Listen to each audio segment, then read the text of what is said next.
El día de hoy tenemos la dicha de contar con la presencia de un gran profesional, quien expondrá un tema de suma importancia respecto a la normativa vigente, respecto a la elección y recusación de los árbitros en la nueva ley de contrataciones con el Estado. Tengo el agrado de presentar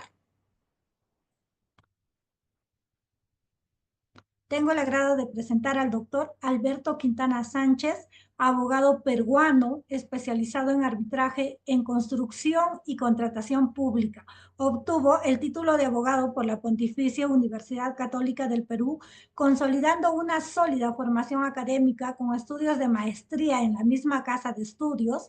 Desde entonces se dedica a la resolución de disputas relacionadas con contratos de construcción y proyectos de infraestructura mediante métodos alternativos de resolución de conflictos, especialmente el arbitraje. Su experiencia incluye a la representación, resolución de conflictos, especialmente en arbitraje. Su experiencia incluye la presentación de clientes en arbitrajes nacionales e internacionales. Integra la nómina de árbitros de diversos centros de arbitraje y ocupa el cargo de vicepresidente de la Corte de Arbitraje del Centro de Investigación de Arbitraje, Conciliación y Resolución de Conflictos CIAR-USMP. Actualmente se desempeña como asesor legal en la Oficina de las Naciones Unidas de Servicios para Proyectos UNOPS, donde aporta su experiencia en la ejecución de proyectos de infraestructura y adquisición de bienes y servicios. Además, su práctica legal ha sido catedrático en diplomados de especialización en arbitraje en las universidades de SAM, el Centro de Análisis y Resolución de Conflictos de la Pontificia Universidad Católica del Perú y de la Universidad Continental. Imparte conferencias y cursos sobre arbitraje en diversas instituciones académicas, gremiales y profesionales, contribuyendo al desarrollo y a la difusión de instituciones académicas de conocimientos en este campo especializado del derecho. Contribuye con los artículos académicos en temas de su especialidad, ofreciendo su visión y conocimiento al desarrollo y evolución del derecho en contextos globales. Bienvenido, doctor. Le escuchamos. Doctora Magro, muchas gracias. Mi agradecimiento a Ancagua por la invitación a participar esta mañana con ustedes a efectos de abordar un tema referido a la nueva Ley General de Contrataciones Públicas. No es un tema nuevo, pero lo vamos a enfocar desde la perspectiva de la nueva ley. Y me refiero, y para ello permítame compartir, me refiero a la designación y recusación de árbitros, ¿no? ¿Me confirman que se aprecia la presentación? Por favor. ¿Se logra visualizar bien la presentación? Sí, doctor. Gracias, gracias. Bueno, eh, reiterando mi agradecimiento, quería conversar con ustedes esta mañana sobre la elección y recusación de árbitros en la Ley General de Contrataciones Públicas, que entrará en vigencia ya este siguiente mes de abril. La Ley 32069, como todos sabemos, ¿no? Eh, digamos que un marco inicial respecto de lo que regula esta norma y no hace más que regular el proceso de adquisición de bienes, obras, servicios en el sector público, buscando, sin duda, asegurar transparencia, eficiencia y la competencia justa de proveedores, ¿no? Dentro de este marco normativo, la resolución de disputas en los contratos que celebren las entidades públicas con los proveedores, la resolución de disputas entre las partes involucradas se puede resolver mediante arbitraje, que es un mecanismo, como ustedes bien saben, de resolución de conflictos extrajudicial. No es el único previsto en esta norma. Obviamente está también, como ya venía siendo así, la conciliación y las juntas de resolución de disputas o llamadas juntas de prevención y resolución de disputas, ¿no? Bueno, este es el marco normativo en el cual nos vamos a mover. Eh, ¿Qué vamos a analizar esta mañana con ustedes? ¿Qué vamos a tratar? Pues analizaremos los procedimientos para la elección y recusación de los árbitros en el marco de esta nueva normativa y analizaremos o conversaremos por lo menos sobre cómo estos procedimientos garantizan o no la imparcialidad y transparencia en los procesos de contratación pública. De eso se trata lo que vamos a conversar esta mañana con ustedes.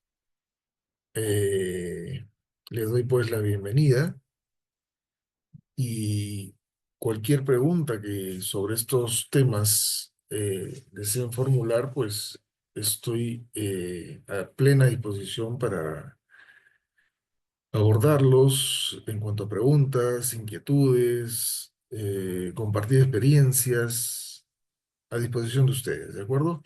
Vamos a hacer una exposición de unos 40 minutos aproximadamente, 45 tal vez, y luego las preguntas que ustedes deseen formular.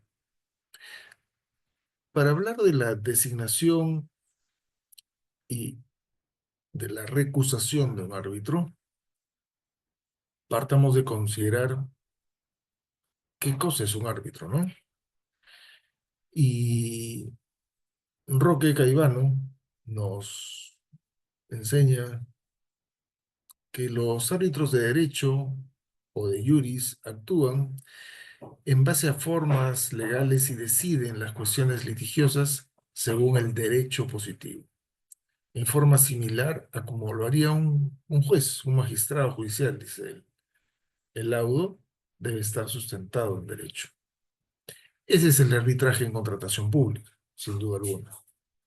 Pero a la par tenemos también lo que todos conocemos como un arbitraje de conciencia, en donde los árbitros pueden prescindir de las normas jurídicas, nos comenta Roque Gaivano, las normas jurídicas positivas, tanto en la tramitación del proceso como en la fundamentación de su decisión, de su laudo.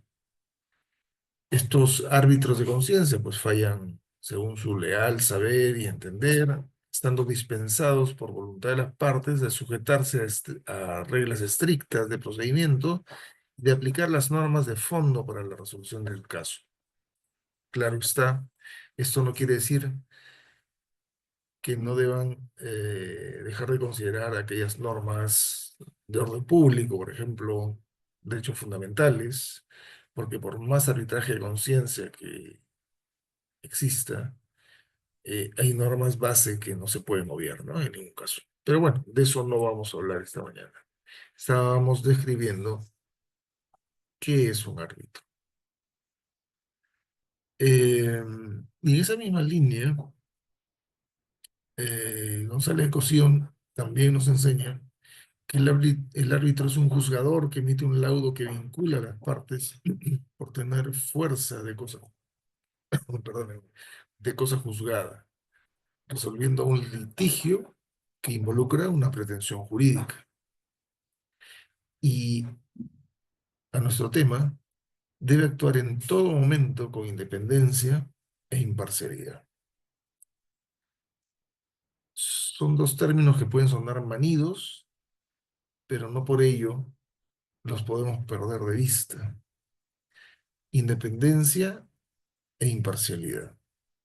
Y por independencia entendemos, siguiendo también al mismo autor, a Francisco González Cosío, eh, debemos entender que se trata de un criterio ciertamente objetivo, la independencia del árbitro, y se refiere a la existencia de algún vínculo que puede existir entre el árbitro y las partes, o entre el árbitro y el asunto objeto de la controversia.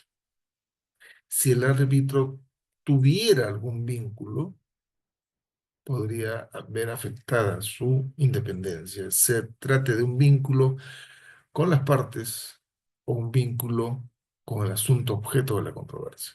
Eh, por ejemplo, si trabajé para esa parte en algún momento reciente o muy pasado, tendré un vínculo, pero serán vínculos diferentes, que duda cabe. Si la controversia la he conocido, por alguna razón, tendré un vínculo también con esa controversia. Es tener o no tener un vínculo, es algo objetivo.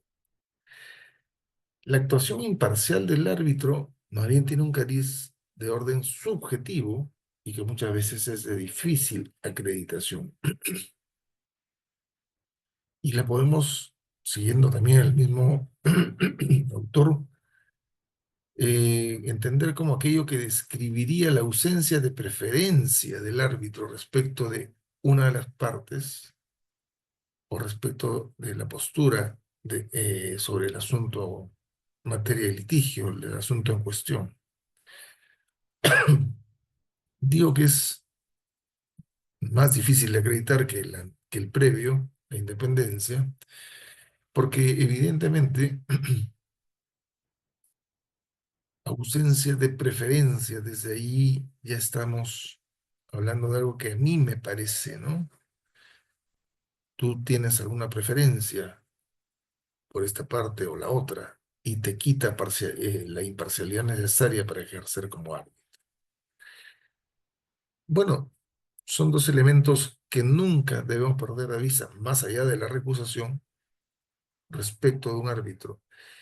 Y no lo debe perder de vista el que elige un árbitro y el que acepta ser árbitro, ¿no?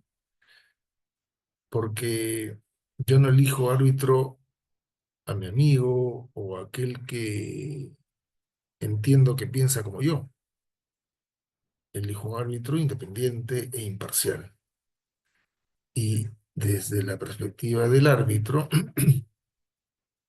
si no me siento independiente, porque existe algún vínculo, o no me siento imparcial respecto del asunto en controversia, por ejemplo, pues no acepto. Entonces, por un lado no designo, por otro lado no acepto.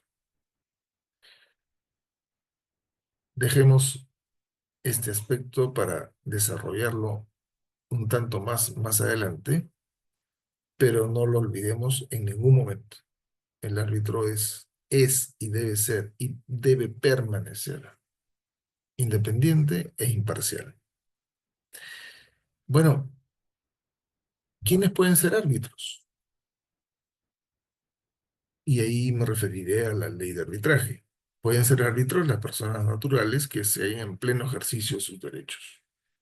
Prácticamente parece una verdad de perogrullo, pero que debemos siempre tenerla en cuenta, de sus derechos civiles, siempre que no tengan incompatibilidad para actuar como tales.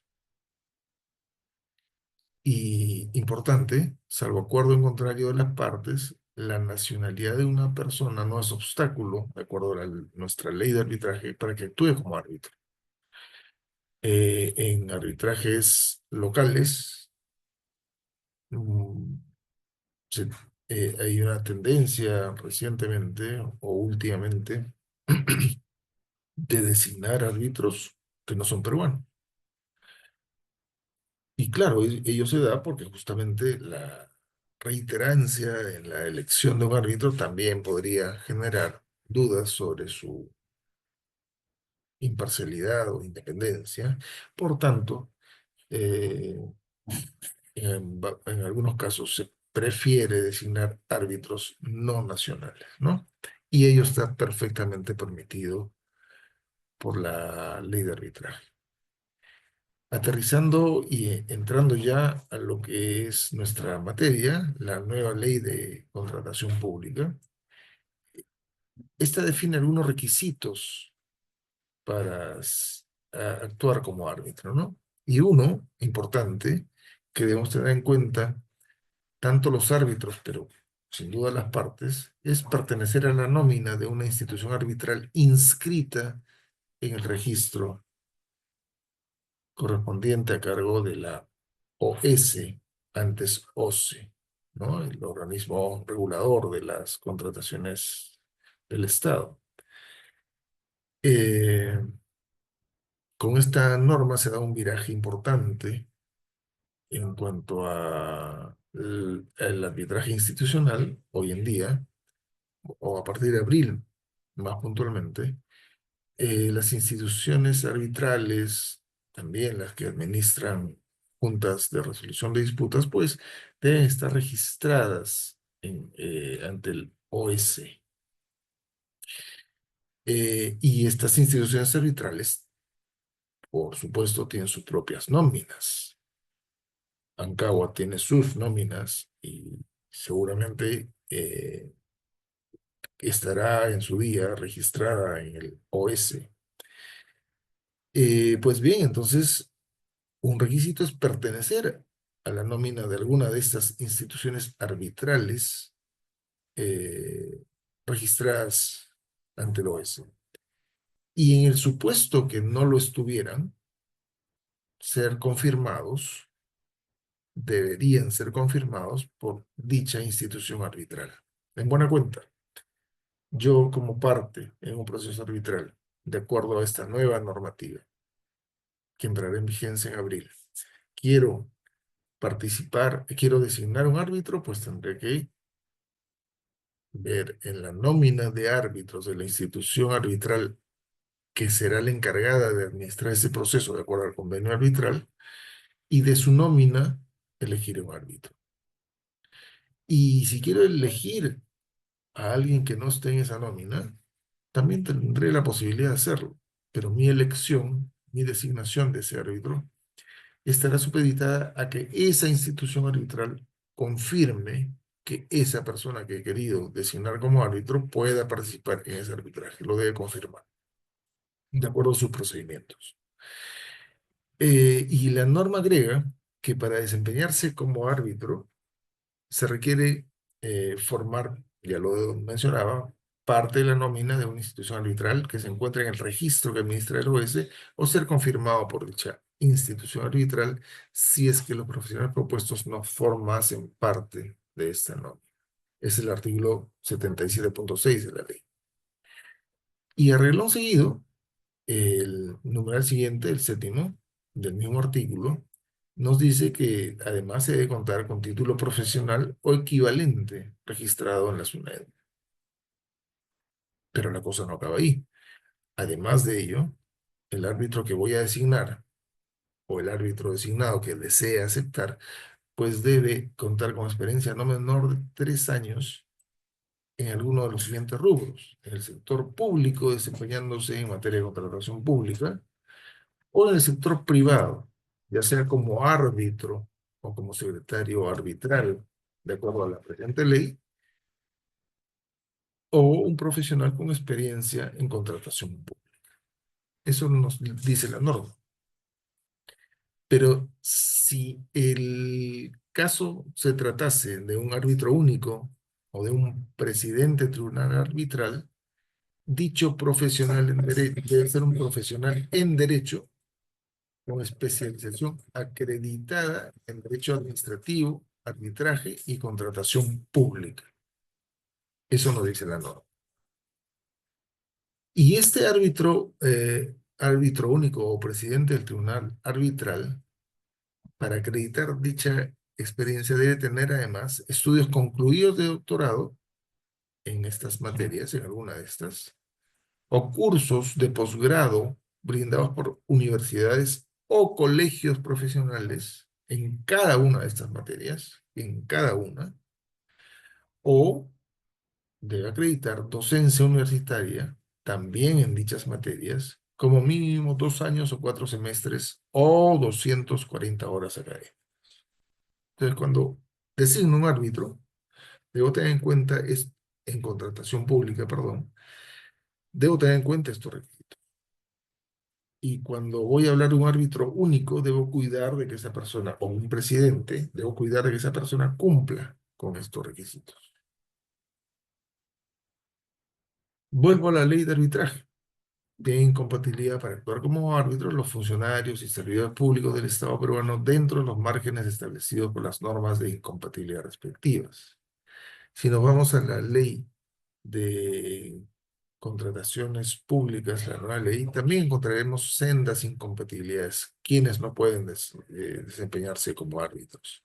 Y hay una lista bastante numerosa de incompatibilidades que los invito a revisar. Bueno, pasemos pues a lo que es la designación del árbitro y verifiquemos qué nos dice la ley de arbitraje al respecto. En el arbitraje nacional, que deba decidirse en derecho, arbitraje de derecho, se requiere ser abogado, salvo acuerdo en contrario de las partes. En el arbitraje internacional en ningún caso se requiere ser abogado para ejercer el cargo.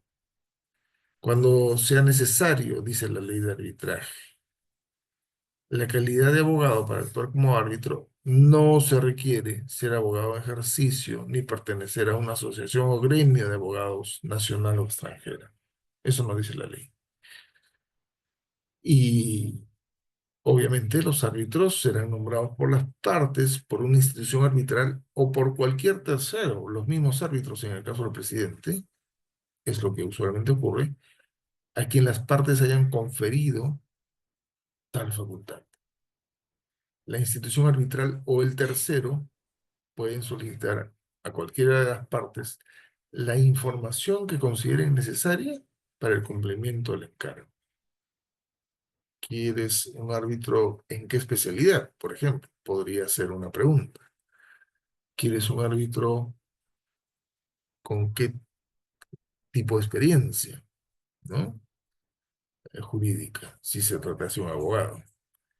Se pueden hacer ese tipo de preguntas.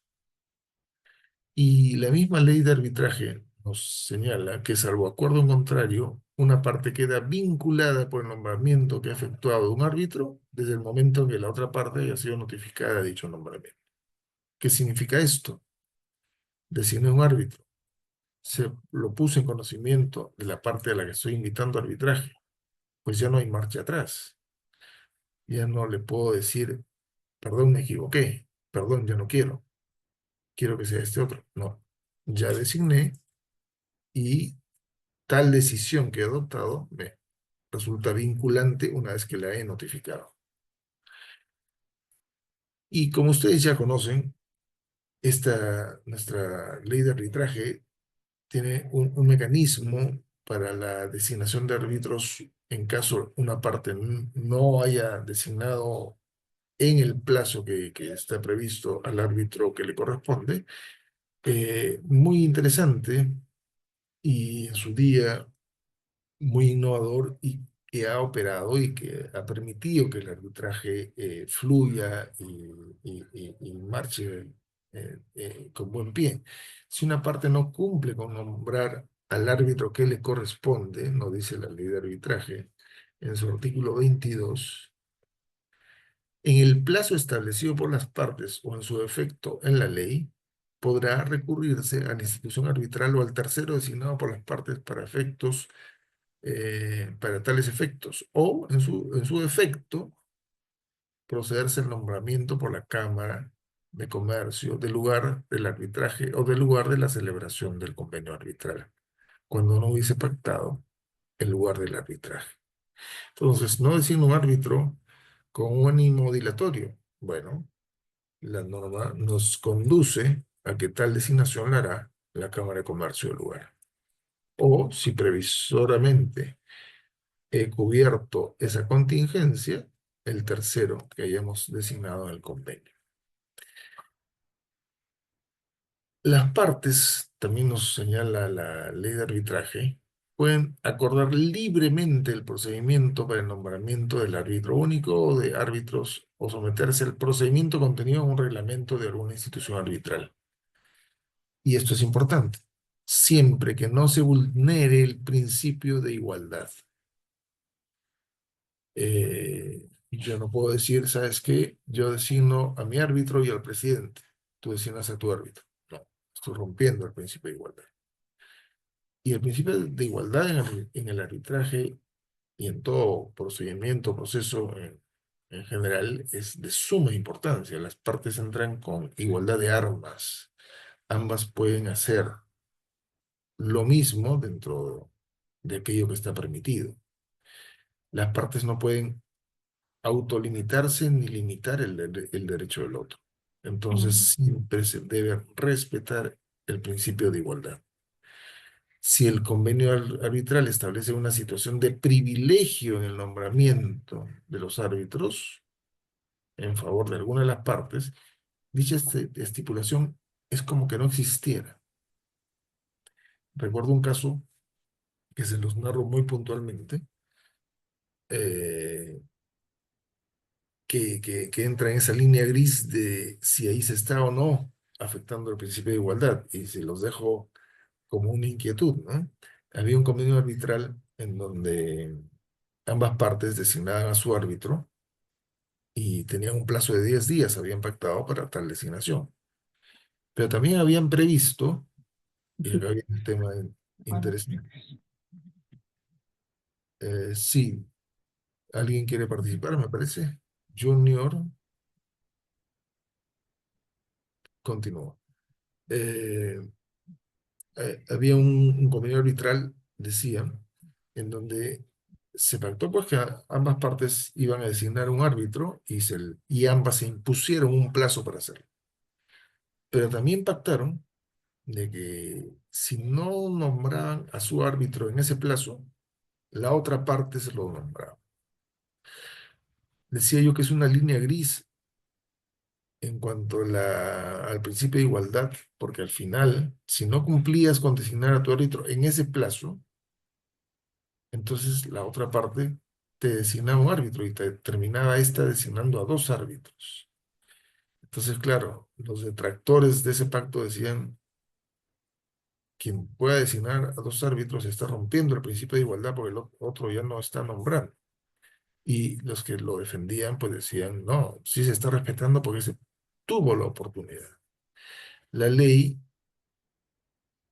como ya hemos visto, lo que prevé en tales casos es que si no designas a tu árbitro, te vas a la Cámara de Comercio a que ésta te lo designe, siempre un tercero, pero no con una sola parte designe a dos árbitros, ¿no?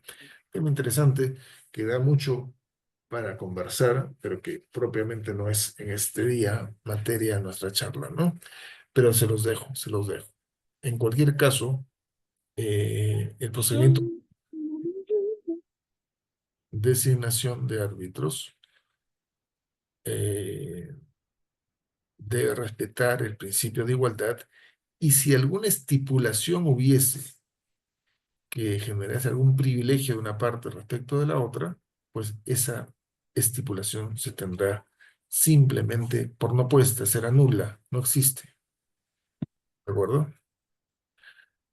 ¿Y qué pasa para designar árbitros? Si se trata de árbitro único y las partes no se ponen de acuerdo cómo designarlo, pues ya hemos dicho, será la Cámara de Comercio del lugar, o la institución arbitral designada por las partes del convenio la que se encargará de designarlo. Si se trata de tres árbitros, usualmente es lo que ocurre, cada parte designa un árbitro, que no es su árbitro, no malentendamos ¿no? Designa un árbitro que es tan árbitro como el que designó la otra, o como es tan árbitro como el que termina fungiendo de presidente. No es ni más ni menos, eso es un árbitro. Designa un árbitro y ambos designan al presidente. En el caso de pluralidad de demandantes o demandados, estos debieran ponerse de acuerdo para designar a un árbitro, porque no es que si hay tres demandados o dos, cada uno designa un árbitro, no. Ambos deben designar a uno solo. Y si no se ponen de acuerdo, pues también será la Cámara de Comercio. Eh, la Cámara de Comercio de Lima, en su anterior reglamento, establecía que en caso de pluralidad de partes, directamente es el árbitro de esas partes, de esa pluralidad de partes, lo designaba el órgano competente de la Cámara de Comercio de Lima, ¿no? Eh, que es una solución finalmente al supuesto de que éstas no se pongan de acuerdo respecto de qué árbitro nombrar. Bueno, eh, si hablamos de árbitros, no podemos dejar de mencionar las directrices de la IVA, referidos a conflictos de intereses en el arbitraje internacional. Y como principio básico, en esta regla se establece que los árbitros están obligados a hacer revelaciones para permitir a las partes identificar y evaluar posibles conflictos de intereses. Y las instituciones arbitrales deben abordar adecuadamente sobre la base de esas revelaciones las recusaciones que corresponden. Eh, es un tema, perdón, al- álgido en materia arbitral, pues los conflictos de intereses que se puedan presentar del árbitro respecto de las partes o alguna de las partes o respecto a la materia en controversia, pueden ser muy sutiles en muchos casos, ¿no? Entonces, cuando se trata de evaluar una recusación, la tarea no es fácil, sin duda alguna, ¿no? Pero lo que sí es ineludible y es clarísimo para todos es que el árbitro tiene la obligación de hacer revelaciones que permitan a las partes identificar y evaluar posibles conflictos de interés. Entonces el árbitro, en esa línea, el árbitro que fue ya designado como tal y que aceptó eh, la tal designación, no debe descuidar en ningún momento efectuar revelaciones. Revelaciones respecto de lo pasado y respecto a lo que vaya aconteciendo durante la secuela del proceso arbitral. Y estas reglas de la IVA insisten en que cada árbitro debe ser imparcial e independiente de las partes a la hora de aceptar la designación en ese momento, y debe permanecer así a lo largo del procedimiento arbitral hasta que se dicte el laudo o el procedimiento concluya. Tal obligación, dicen estas reglas, finaliza cuando se ha dictado el laudo final y ha sido emitida cualquier corrección o interpretación, los pedidos contra el laudo. O cuando el procedimiento ha terminado o el árbitro no tiene ya competencia. Fíjense, las directivas dicen más, si tras la anulación la controversia se sometiera al mismo tribunal arbitral, será necesario un nuevo ejercicio de revelación y de revisión de conflictos de intereses. Bueno, eso quería conversar con ustedes respecto de la designación de árbitro. Veamos ahora la recusación y veámosla puntualmente en la Ley General de Contrataciones Públicas, ¿no? Los árbitros, dice la ley, en su artículo 339, son y deben permanecer durante el desarrollo del arbitraje independientes e imparciales. Y agrega, no deben mantener con las partes relaciones personales, profesionales o comerciales. Entiendo muy bien las relaciones profesionales o comerciales. No entiendo tanto las personales, así de modo tan ambiguo como está expresado. Si yo soy amigo de alguien y no obstante esa amistad me considero que ello no va a afectar mi independencia ni mi imparcialidad como árbitro y acepto ser árbitro, no voy a romper esa relación, no voy a dejar de ser amigo de esa persona, ¿no?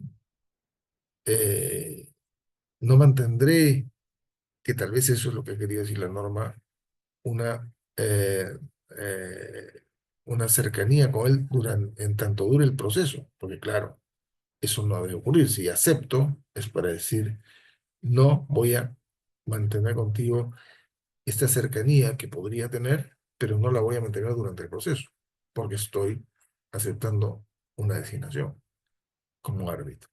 Y como tal no voy a estar brindando contigo un almuerzo o simplemente partiendo contigo un almuerzo. No. Pero no voy a romper mi amistad tampoco, ¿no? Quiere decir esto que yo no puedo ser su amigo del abogado, que ser amigo de alguien no es un delito, ni necesariamente significa que voy a dejar de ser imparcial e independiente. Si consideras eso, pues no acepto la designación. Ese es el punto a tener en cuenta. Pero si yo digo sí, lo conozco porque hemos estudiado juntos en la universidad, pero no obstante ello, que nos conocemos, yo voy a mantener mi imparcialidad, dependencia y la parte está confiando en esa labor que yo voy a hacer, entonces no voy a mantener durante el proceso ninguna cercanía con él, con la persona con la que tengo este vínculo, pero no lo voy a romper. En fin, creo que debemos entender bien esto de ser y permanecer imparcial e independiente y debemos entender cómo es que debemos manejar esto de las relaciones personales, ¿no? Todo árbitro al momento de aceptar el cargo informa sobre cualquier circunstancia acaecida dentro de los 5 años anteriores a su nombramiento, que pudieran generar dudas justificadas sobre su imparcialidad e independencia. Así es. Entonces, en el ejemplo que yo venía poniendo, si yo conozco al abogado de la parte que me está designando, o incluso al abogado de la contraparte que no me está designando, pues lo revelaré. Yo conozco al doctor X y mantengo con él un grado de amistad, pero considero que soy imparcial e independiente. Dependerá de las partes evaluar si eso le genera dudas justificadas sobre su independencia e imparcialidad. Pero previamente yo como árbitro debo tener la convicción de que eso no me va a generar ni va a afectar eh, mi independencia e imparcialidad. Y el reglamento dice, este deber de información comprende además la obligación de dar a conocer a las partes la ocurrencia de cualquier circunstancia sobrevenida a su aceptación, que pudiera generar dudas sobre su independencia e imparcialidad. Ok, al momento de aceptar no pasaba nada, no había nada que revelar, pero en el decurso del proceso ocurre algún hecho que considero que las partes deben conocer, pues debo revelárselos. No revelarlo genera justamente dudas sobre mi independencia e imparcialidad. Y en esa línea, el árbitro designado presenta una declaración jurada expresa sobre su idoneidad para ejercer el cargo, señalando que cumple con los requisitos establecidos en la ley y el reglamento para poder ejercer como tal, así como que cuenta con la disponibilidad de tiempo suficiente para llevar a cabo el arbitraje en forma satisfactoria. Ahora bien, en los arbitrajes institucionales, según la nueva ley y su reglamento, que entrará en vigencia pronto, ya el mes siguiente, las recusaciones son resueltas por el órgano competente de la institución elegida de acuerdo con su reglamento interno. Entonces, son las instituciones arbitrales a las que le corresponde resolver las recusaciones que se pudieran formular contra los árbitros. Y para el caso de los arbitrajes ad hoc, las partes de mutuo acuerdo podrían haber establecido una institución arbitral registrada en el OS que resuelva las recusaciones. Las partes también pueden recurrir directamente a la institución para tramitar sus solicitudes en tales casos. De no existir un acuerdo en estos arbitrajes ad hoc, o existan dudas sobre la institución arbitral elegida para resolver recusaciones, la solicitud de recusación en arbitrajes ad hoc es resuelta por una institución arbitral incorporada en el REGAJU, que es el registro este donde se inscriben instituciones arbitrales de la región donde se encuentre el domicilio de la entidad contratante. Es esto lo que debemos tener en cuenta. El trámite de recusación, esto ha ocurrido así siempre, no tiene por qué suspender el arbitraje. No tiene por qué suspender, salvo que los árbitros decidan lo contrario. O salvo que se trate de un árbitro único. Claro, si es el único árbitro a cargo del proceso y es recusado, pues el proceso no puede continuar hasta que se resuelva tal recusación. Hoy han sido recusados los tres árbitros. Si son recusados dos, también. Pero si es recusado uno, dos de ellos por mayoría podrían continuar con el recurso del proceso. Y esto es un tema que hay que resaltar y recalcar en la nueva ley. Fíjense ustedes, estamos cansados de recusaciones temerarias. La recusación es un derecho de las partes. Tengo dudas, tengo todo el derecho respecto a la independencia e imparcialidad del árbitro, tengo todo el derecho a recusarlo. Sí, claro que sí. A lo que no tengo derecho es a utilizar la recusación como una maniobra, a recusar, a recusar para dilatar el proceso, a recusar simplemente porque no me caes bien. No. La recusación se funda en razones vinculadas a dudas justificadas, y la norma es clarísima, dudas justificadas respecto de la imparcialidad o respecto de la independencia del árbitro. Pero deben ser dudas justificadas, y de ahí que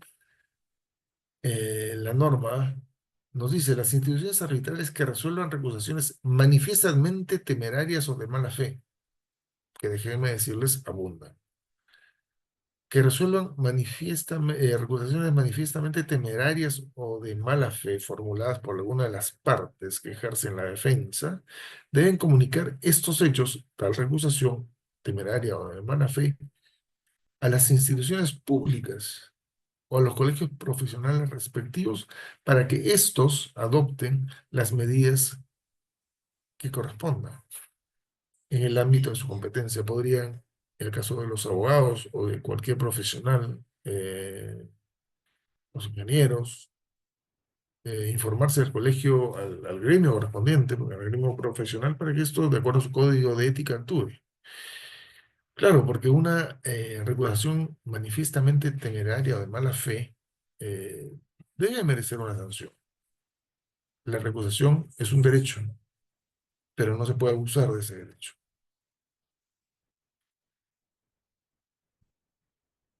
Y si una parte, también esto es interesante tenerlo en cuenta, eh, si una parte acumula tres recusaciones,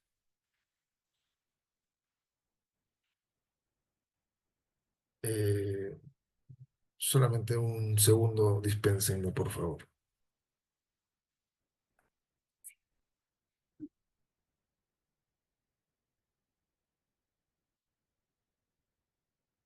Bien, continúa, mil disculpas.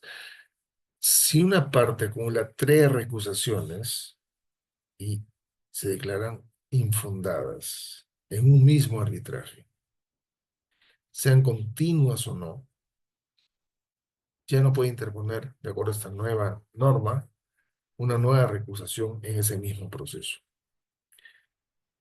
Tres suena mucho, ¿ok? O poco. Bueno, es arbitrario el número, pero por lo menos se le está diciendo, oye, a la parte, cuidado, si recusas por recusar, pues en algún momento vas a perder el derecho a recusar. Y cuando tengas razones realmente fundadas, ya no vas a poder hacerlo. Recusa cuando debas recusar. No lo utilices como una maniobra. Porque si acumulas tres que son declaradas infundadas en ese mismo proceso, ya no vas a poder interponer una siguiente recusación. Tengamos todo esto en cuenta en relación a este tema, pues son aspectos que no podemos dejar de considerar al momento de designar árbitros, respecto a los árbitros, al momento de aceptar una designación, y no podemos dejar de tener en cuenta tampoco al momento de formular recusaciones. Tenemos el derecho a hacerlo, usémoslo bien, usémoslo cuando corresponda, no lo usemos como una maniobra dilatoria, no lo usemos como una acción de mala fe o de modo temerario. Es lo que esta mañana quería compartir con ustedes. Me han pedido dejar un espacio para preguntas, así que estoy a disposición de ustedes para resolver las que correspondan.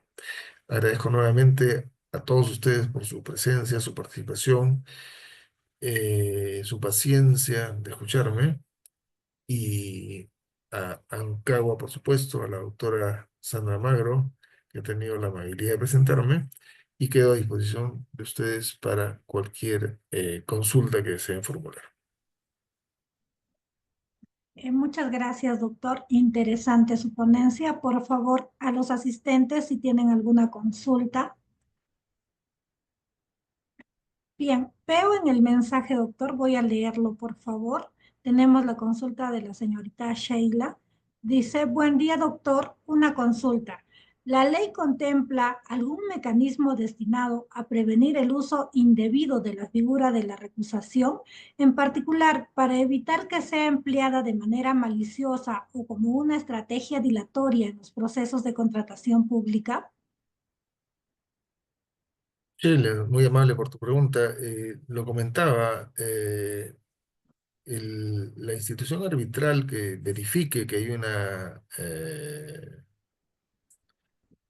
una recusación temeraria efectuada de mala fe, eh, puede notificar al colegio de abogados, de ser el caso, o del gremio que corresponda profesional, para que ésta adopte alguna medida en contra de ese profesional que actúa temerariamente o de mala fe. Y la otra fórmula es la que acabo de mencionar. Oye, tienes un máximo de recusaciones infundadas. Vas a perder el derecho. Como digo, tres suena bastante, pero si son tres árbitros, bueno, pues serán tres recusaciones. Si las tres son recusaciones infundadas, pues eh, se deberá entender que ya perdiste el derecho. Cuidado al recusar. Pero más que una fórmula, las partes debieran entender, debieran asimilar, debieran comprender de que la recusación no debe ser entendida ni asumida como una maniobra. Tú lo describes bien, Sheila, se usa mal como maniobras. Pues eso no es. La recusación es un derecho. Yo quiero árbitros imparciales, independientes, que me generen confianza, que no me generen dudas. Pero no cualquier duda, dudas justificadas sobre su independencia e imparcialidad.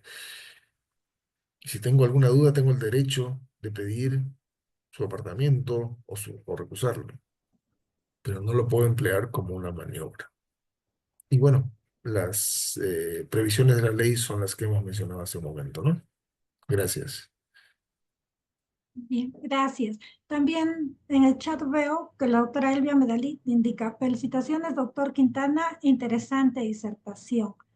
El ingeniero Carlos Pereda indica, felicitaciones a Ancagua por el evento y al doctor Alberto Quintana por su excelente exposición. Gracias a Muchas usted. gracias, doctor. Gracias a ustedes. Muy agradecida por disponer un día sábado para poder impartir sus conocimientos y compartirlo con nosotros. Asimismo, agradezco a todos los asistentes que hicieron el esfuerzo de participar el día de hoy por la mañana, especialmente siendo un sábado. Su compromiso y su entusiasmo hacen de este espacio un lugar valioso de aprendizaje y crecimiento. Los invito también a participar todos los sábados en el mismo horario, de 9 a 10 o a 10:30. Por otro lado, quiero desearles un feliz Día de la Mujer a todas las mujeres asistentes. Un abrazo a cada una de ustedes. Gracias por todo. Un Un buen feliz sábado. día, por favor, a las mujeres valiosas. Feliz día. Gracias. Hasta luego, doctor. Qué gusto. Piensen mucho, hasta luego. Muchas Hasta gracias. luego.